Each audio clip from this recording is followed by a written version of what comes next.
Hello everyone, welcome back to my channel blessings. मैं मनिंदर कौर, आपकी special educator और trainer. आज जो वीडियो मैं आप लोगों के लिए लेकर आई हूँ, ये बहुत ही सेंसिटिव टॉपिक है।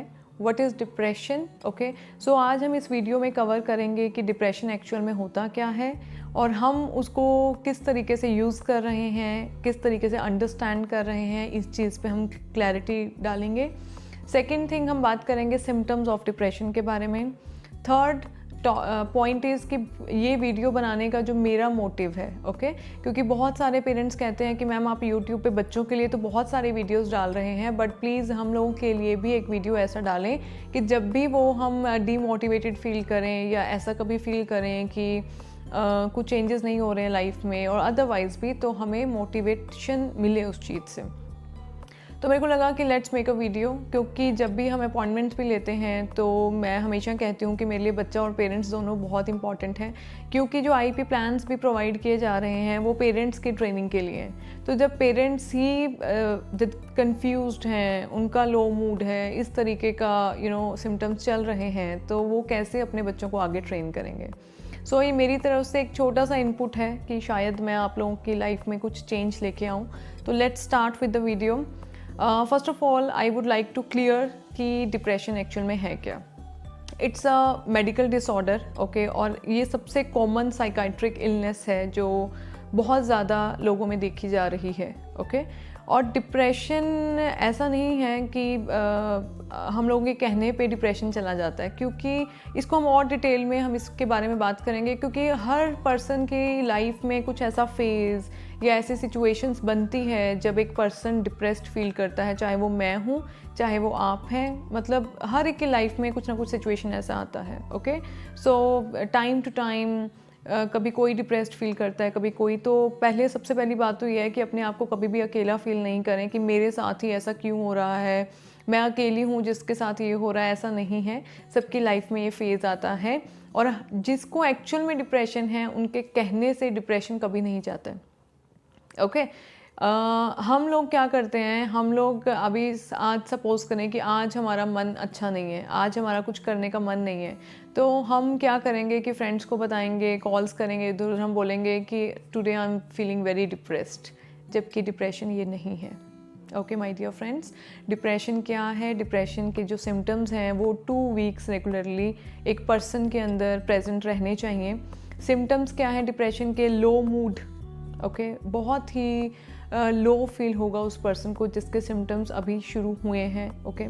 Second thing is loss of appetite, या तो वेट गेन एकदम से होगा या वेट लूज, ठीक है। लॉस ऑफ एपिटाइट, या तो मैंने बहुत सारे लोग ऐसे देखे हैं जिनका ओवर ईटिंग स्टार्ट हो जाता है, ओके, या अंडर ईटिंग, क्योंकि ईटिंग से दे आर सेटिस्फाइंग, अपना एसोसिएशन बना लेते हैं स्ट्रेस के साथ कि जितना खाएंगे, नहीं नहीं we are feeling happy, we are in a good mood, stuff like that, okay. So loss of appetite, sleeplessness, ठीक है, जिसको हम इंसोम्निया भी कहते हैं, ठीक है। इस स्टेज पे एक पर्सन पहुंच जाता है जिसको रात को नींद आनी बंद हो जाती है। आगे है कि poor concentration, okay, lack of decision making, उनको समझ में ही नहीं आ रहा। अब ऐसा सिचुएशन बन गया है कि एक कन्फ्यूजन स्टेज होता है ना, वो वाला स्टेज, ठीक है। और जो सबसे पीक का सिम्टम है डेट इज़ की थॉट्स ऑफ सुइसाइड, ठीक है। तो इस तरीके के symptoms, out of 8 to 9 symptoms एक पर्सन को डिप्रेशन डायग्नोसिस के लिए, इनमें से कम 5 सिम्टम्स प्रेजेंट होना is very important for the 2 regular weeks, okay जी। Then only he or she will be diagnosed with depression. तो ये है डिप्रेशन एक्चुअल में। हम लोगों के साथ क्या होता है, एक दिन we are feeling very low, next day we are going to parties, okay. और डिप्रेशन वाले पेशेंट्स जो एक्चुअल में है, उनका जो एनर्जी का लेवल है वो इतना गिर जाता है कि उनको बेड से नीचे उतरने के लिए भी they need a lot of strength and they need a lot of energy. तो इसलिए मैं कहती हूँ कि इस वर्ड, ये बहुत हैवी वर्ड है, ओके।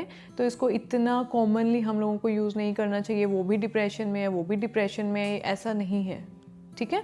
तो ये नहीं है कि एक हफ्ता आप बहुत लो मूड में रहे, नेक्स्ट वीक में हमने कहीं ट्रिप बना लिया, टूर बना लिया, और देन वी आर सेइंग नहीं नहीं अभी I am very happy, okay.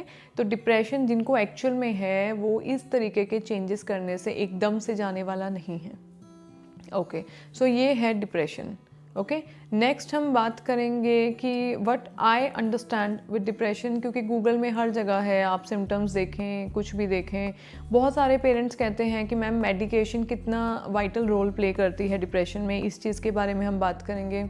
और डिप्रेशन स्टार्ट कैसे होता है, सबसे इम्पॉर्टेंट बात जो कि मैं अपने पेरेंट्स को भी बताना चाहूँगी कि जब भी आपको ऐसा फील हो रहा है ना that you are feeling very low, आपके एनर्जीज आपको लग रहा है कि अब बस हम थक गए हैं, कन्फ्यूजन स्टेज है, चीज़ें उस हिसाब से नहीं चल रही हैं जिस हिसाब से हम चलाना चाह रहे हैं, क्योंकि वी ऑल नीड पर्टिकुलर क्या कहते हैं रीज़न टू बी डिप्रेस्ड, है ना। कभी आर्ग्यूमेंट हो गया, कभी बच्चा is not performing well in studies, कभी घर पे लड़ाई झगड़ा, कभी कोई हमारा बहुत ही प्यारा इंसान नहीं रहते हैं लोग, है ना, बहुत ही बिलीवर्ड। डिप्रेशन के लिए ये depression he this is only stress you can say, है ना। उससे बहुत माइल्डर फॉर्म की भी बहुत सारी चीज़ें हैं जो हम यूज़ कर सकते हैं rather than the word depression. Okay, तो सबसे पहला तरीका क्या है डिप्रेशन से लड़ने का, वो है कि अपने आप को मॉनिटर करें। Okay, you need to monitor yourself, क्योंकि बहुत जगह पे लिखा हुआ है। अगर मैं आप लोगों से भी लाइव अगर हम ये वीडियो करें तो मैं आप लोगों से भी पूछूँ ना कि what do you understand by depression, तो आप सबका कॉमन आंसर होता है ऑलमोस्ट कि मैम नेगेटिव थॉट्स आ रही हैं रेगुलरली, तो इट मीन्स कि the person is going through with depression, जबकि ऐसा नहीं है। जब भी डिप्रेशन शुरू होगा, ठीक है, हमारी बॉडी किसी भी प्रॉब्लम के लिए इधर मेंटल इधर फिजिकल, हमारी बॉडी जो है वो सिग्नल देना स्टार्ट करती है। ओके, तो जो डिप्रेशन, आई एम 100% श्योर और totally agree with the fact कि हम लोगों को लगता है कि depression is equal to the negative thoughts, जबकि ऐसा नहीं है। डिप्रेशन जब स्टार्ट होता है सारे फिजिकल सिम्टम्स के थ्रू शुरू होगा। ओके, तो जैसे कहते हैं ना कि जो शरीर बना है वो 5 तत्वों से है, धरती, जल, वायु, अग्नि और आकाश, ठीक है। जब भी इन 5 तत्वों में गड़बड़ी आएगी ना, तभी कोई डिजीज़ हम लोगों के ऊपर अटैक करेगी। अब मैं आपको इसी को कोरिलेट करके बताऊंगी, एक एक एग्जांपल दूंगी।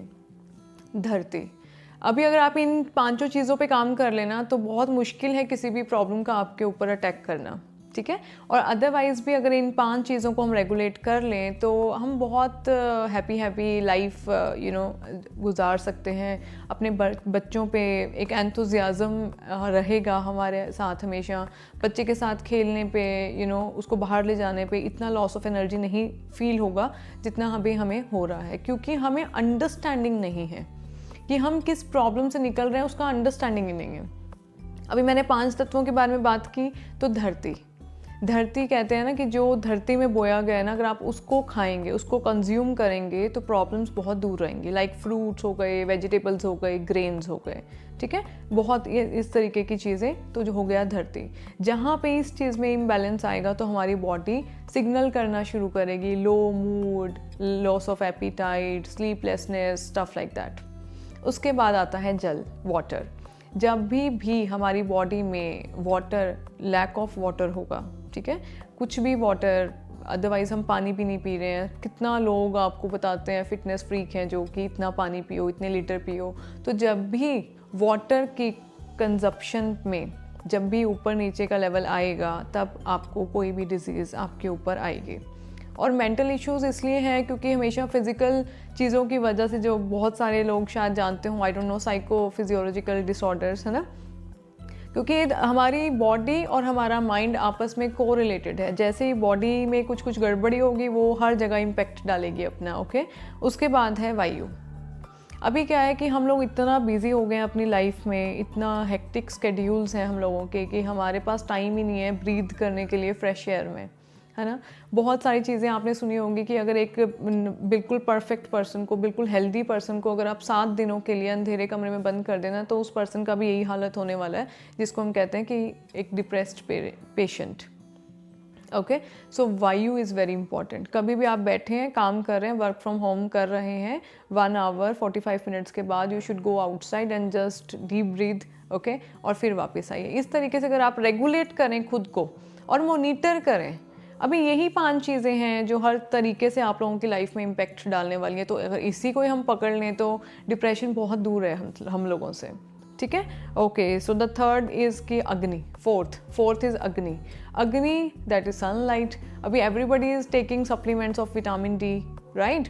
तो अगर वो वैसे भरपूर मात्रा में मिल रहा है, तो जैसे ही हम लोगों को सनलाइट का नहीं हो रहा है, उसका सनलाइट हमें नहीं मिल रही है, देन देयर आर चांसेस कि डिप्रेशन आने के चांसेस हैं, ठीक है। तभी कहते हैं ना, वैसे कहते हैं कि ये ना ठंड में डिप्रेशन बहुत बढ़ जाता है, जबकि उसका लॉजिक ये है क्योंकि ठंड इतनी है, हम लोग घर से बाहर ही नहीं निकलते, तो सनलाइट के मिलने के चांसेस बहुत कम हो जाते हैं, धूप जिसे हम कहते हैं। तो इसलिए डिप्रेशन हम कहते हैं कि सर्दियों में बहुत बढ़ जाता है, कि ये सीजनल और ज़्यादा अपना इम्पैक्ट डालता है, ये रीज़न है उसका। उसके बाद है आकाश, वॉक करना। टाइम ही नहीं है कि हम लोग, जो भगवान ने इतनी प्यारी प्यारी चीज़ें हमें नेचर दी है, हम उसको अप्रिशिएट कर सकते, we don't have time. So the first tip कि डिप्रेशन को कैसे रेगुलेट करना है, वो है ये 5 तत्व।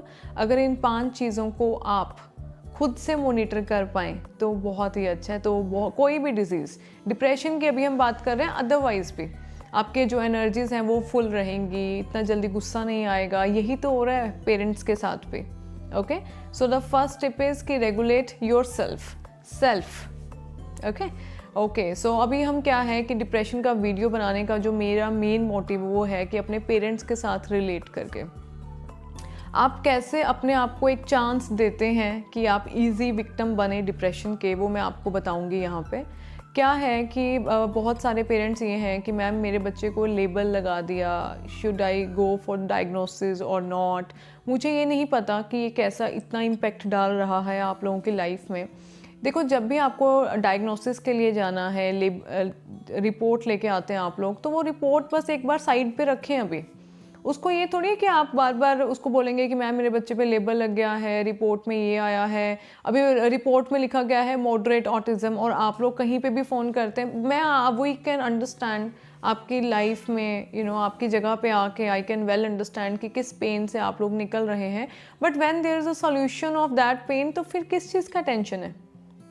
समझ रहे हैं? अभी अगर मैं उसी चीज़ को लेके बैठी रहूँ कि मैम की लेबल लग गया मेरे बच्चे के ऊपर, लेबल, अभी बस रिपोर्ट आ गई, उसको साइड पे रखें और जितनी पॉसिबिलिटीज़ हैं उनके ऊपर काम करें। Don't waste your energies. Okay, इसको साइड पे करेंगे क्योंकि इसका एक रीज़न है, क्योंकि आप लोग ही अपने बच्चे की लाइफ में चेंज ला सकते हैं, और कोई आपके बच्चे के लिए इतना इनपुट नहीं डाल सकता है जितना पेरेंट्स डाल सकते हैं, ठीक है। सो द फर्स्ट थिंग जो आप लोगों को परेशान करती हैं चीज़ें कि मैम लेबल लग जाता है हमारे बच्चों के ऊपर, ये भूल जाएं। आप ही हैं लोग इस चीज़ को बढ़ाने वाले। रिपोर्ट आ गई, आपको पता चल गया मेरे बच्चे को ये इशू है, रिपोर्ट को साइड पे रखें और जितनी पॉसिबिलिटीज़ हैं, थेरेपीज़ अवेलेबल है, आप फिर उनके लिए जाएं, ठीक है जी। सेकंड थिंग इज़ कि हो गया लेबल की बात। उसके बाद आप लोग क्या करते हैं, क्योंकि जो मैंने भी एक्सपीरियंस किया है, अगर अपॉइंटमेंट्स होती हैं तो सब पेरेंट्स का out of 100 99 parents always use to ask the same question कि मैम कि आपको क्या लगता है कि मेरे बच्चे के क्या चांसेस हैं। ये रॉन्ग क्वेश्चन है। ओके, ये क्वेश्चन पूछने वाला ही नहीं है, क्योंकि इतना हम आपके बच्चे को जानते नहीं हैं। आप अपॉइंटमेंट हुआ, मैंने वीडियोस मांगी आपसे, सब मानती हूँ मैं ये चीज़, बट इतना जल्दी आपको सामने वाले इंसान से भी इतना ईजिली इतना मतलब जजमेंट नहीं निकलवानी है। आप लोगों को हर एक इंसान को, हर एक प्रोफेशनल को इतना मौका नहीं देना है, क्योंकि this is not predictable actually.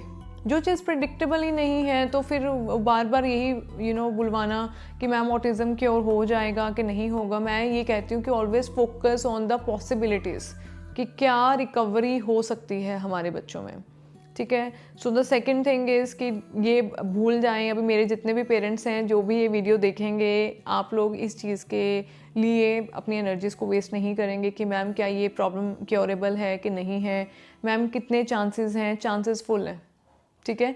जो बच्चे माइल्ड टू हाई फंक्शनिंग है, ब्राइट चांसेस है उनके। आप लोग इनपुट डालना तो शुरू करो कि इसी के लिए बैठे रहेंगे कि होगा क्योर कि नहीं होगा। इंडिपेंडेंट स्किल्स पे काम करो। आईपी प्लान्स आप लोगों को मिल रहे हैं। There are so many things जो हम लोग ने अभी ट्रायल ही नहीं किया।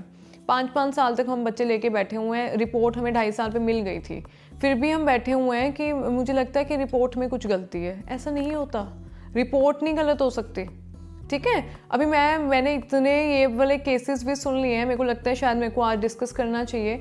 अभी किसी बहुत रेप्यूटेड हॉस्पिटल ने लिख के दे दिया कि your child is going through with the early signs of autism.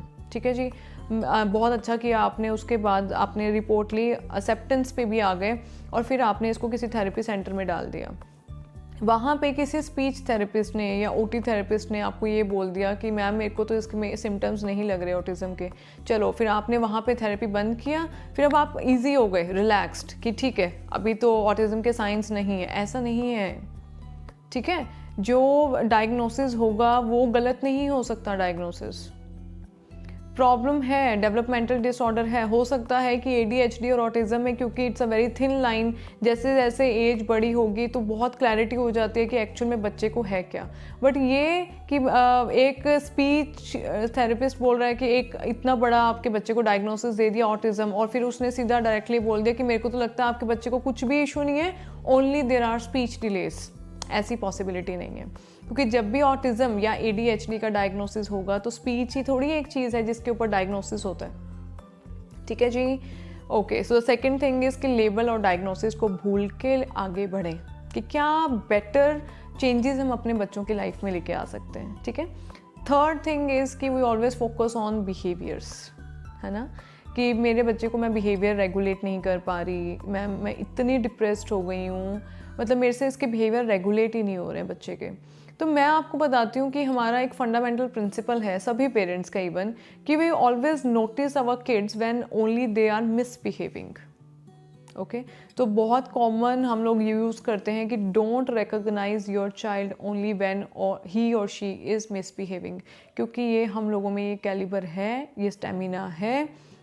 जब बच्चा अच्छा कर रहा है तो हम लोग उनके पास नहीं हैं, जैसे ही उन्होंने कुछ भी गलत बिहेवियर किया तो पूरी की पूरी फैमिली इन अटैक मोड आ जाएगी। और मैंने बहुत बार आप लोगों को समझाई है ये चीज़, शायद पता नहीं पर्सनली समझाई होगी, कि हमारे बच्चों को, जो भी बच्चा who is going through with developmental issues, developmental disorders, या बहुत ही छोटे छोटे टॉडलर्स हैं, इन बच्चों का भी इतनी अंडरस्टैंडिंग नहीं बड़ी होती so that they can understand about the right and wrong concepts. Okay, ये बच्चे सिर्फ अंडरस्टैंड करते हैं कि जिस चीज़ पे हम ज़्यादा अटेंशन दे रहे हैं वो उनके हिसाब से पॉजिटिव है, जिस चीज़ पे अटेंशन नहीं जा रही है वो है नेगेटिव। तो जिस पे टेंशन जा रही है उस बच्चे के हिसाब से तो वो पॉजिटिव बिहेवियर होगा ना, तो उसमें हाई राइज आएगा। ठीक है, तो अभी आपने क्या करना है, बिहेवियर को रेगुलेट, जब भी आपको दिक्कत आए तो अपने आप को स्ट्रेंथन अप करें। और टिप इसमें ये है कि जब भी बहुत ज़्यादा ऐसा सिचुएशन आ गया है कि बच्चा is showing so many behaviours, उस पर उसको हैंडल मत करें, बाहर जाएं, एक सा राउंड लगा के आएँ और फिर आके बच्चे को हैंडल करें। हो सकता है तब तक वो भी चुप हो जाए और वो कुछ ऐसा क्यूटनेस वाली एक्टिविटी कर रहे हो जिस पे आपको प्यार है, रेदर देन कि तब तक तो थप्पड़ थप्पड़ and all kind of physical abuse वो हम कर चुके होते हैं। ठीक है। फोर्थ टिप इज़ कि मी टाइम, ये है जो सबसे इम्पॉर्टेंट टिप है। ठीक है, मतलब बहुत सारी प्रॉब्लम्स हम लोगों की लाइफ में चल रही है, जैसे जैसे ना लाइफ में हम आगे बढ़ते हैं ना, सक्सेस मिलती है और अदरवाइज़ भी बहुत तरीके की फैमिलीज़ हैं, बात करके भी पता चलता है किसी का सपोर्ट सिस्टम बहुत स्ट्रॉन्ग है, किसी का नहीं है। एवरीबडी इज़ स्ट्रगलिंग, आप हैं, मैं हूँ, मतलब मैंने भी अपनी लाइफ में बहुत स्ट्रगल किया है, बहुत स्ट्रगल किया है। मतलब यूट्यूब में कुछ वीडियोस में जिन लोगों की बेटर अंडरस्टैंडिंग होगी, मुझे लगता है कि उनको समझ में आया होगा कि क्यों मैं कहती हूँ कि हमेशा जहाँ से आपने डायग्नोसिस कराना है ना, उनका स्पेशलिटी उस चीज़ में होना चाहिए, क्योंकि इस एक सिंगल पॉइंट की वजह से मैंने अपने लाइफ के बहुत इंपॉर्टेंट 6 इयर्स वेस्ट किए हैं, एक रॉन्ग डायग्नोसिस की वजह से, जबकि after 6 years I come to know कि मेरे को ये इशू है ही नहीं। ठीक है, तो बहुत लाइफ में स्ट्रगल किया है, इमोशनली भी, मेंटली भी, physically, just because of health issues की जो था ही नहीं, उसके लिए लाइफ में टॉर्चर टॉलरेट किया है। तो इसलिए वो गुस्सा जो अंदर है, ये चीज़ें दिखती हैं, और सबका फेज़ ऐसा कुछ ना कुछ आता है, तो अपने आप को अकेला मत कभी भी समझें। और मेरे को लगता है कि यही चीज़ें हैं जो आपको लाइफ में बहुत मैच्योर करती हैं। अब I am into this stage की लाइफ में कुछ भी हो रहा है ना, बड़ा बड़ा भी, तो मेरे को लगता है कि नहीं, अब हर प्रॉब्लम का सॉल्यूशन है, अब I come to know this fact, अब पता चला है, क्योंकि इतना लाइफ में एक्सपीरियंस हो चुके हैं, इतनी मैच्योरिटी आ चुकी है, इवन काउंसलिंग्स देने की भी, वो भी एक स्टेज आती है ना जब आप किसी को समझा सको, है ना। तो अभी वो लगता है कि हाँ अब बात कर सकते हैं किसी के साथ, एडवाइस कर सकते हैं। तो इसलिए मैं आपको कहती हूँ कि एक नॉर्मल चाइल्ड स्पेशलिस्ट है ना, जिनका स्पेशलाइजेशन है कि खांसी है, जुकाम है, बुखार है ना, उस चीज़ के लिए अगर वहाँ जाके आप ये एक्सपेक्ट करेंगे, आपकी भी तो एक्सपेक्टेशंस रॉन्ग है ना, कि वो कह रहे हैं कि स्पीच डिले है, कोई बात नहीं, आजकल तो सारे पेशेंट्स ही ऐसे हैं कि जिनके स्पीच डिलेज हैं, आजकल तो बच्चे ही स्पीच डिलेज वाले पैदा हो रहे हैं। तो ये गलत है आप लोगों की तरफ से भी, ठीक है। तो इट्स वेरी इंपॉर्टेंट कि सही जगह पे सही डायग्नोसिस होना चाहिए। अब इसकी वजह से आप लोग डिप्रेशन में हैं तो वो ये आप लोगों के हाथ में है। अपने अंडरस्टैंडिंग को बढ़ाएं, और मी टाइम की बात हम लोग कर रहे थे, इट्स वेरी इंपॉर्टेंट कि आप लोगों को खुद self regulation, self analysis, self realisation हो कि हम लोगों को किस चीज़ से खुशी मिलती है, आपको, पेरेंट्स को, मदर्स को, फादर्स को, राइट। क्या हॉबी है, क्या ऐसी हैबिट है, कब आपको खुद से सेल्फ रियलाइजेशन हो कि अभी बस बहुत काम हो गया, अभी I need some rest, okay. कभी ऐसा हो जैसे हर एक की एक पर्सनल हैबिट होती है ना, स्ट्रेस जिससे ख़त्म हो। कई लोगों को पार्लर जाती हैं, कई लोग शॉपिंग जाते हैं, कई लोग मेडिटेशन करते हैं, योगा करते हैं, वॉक पे जाते हैं। तो इट इज़ वेरी इंपॉर्टेंट कि आपको कम से कम ये पता तो हो कि आपका जो है वो स्ट्रेस बस्टर है क्या, है ना। तो जब ये पता होगा देन आपको आउटसाइड से कोई हेल्प नहीं चाहिए, आप लोग यू कैन रेगुलेट योरसेल्फ, ठीक है जी।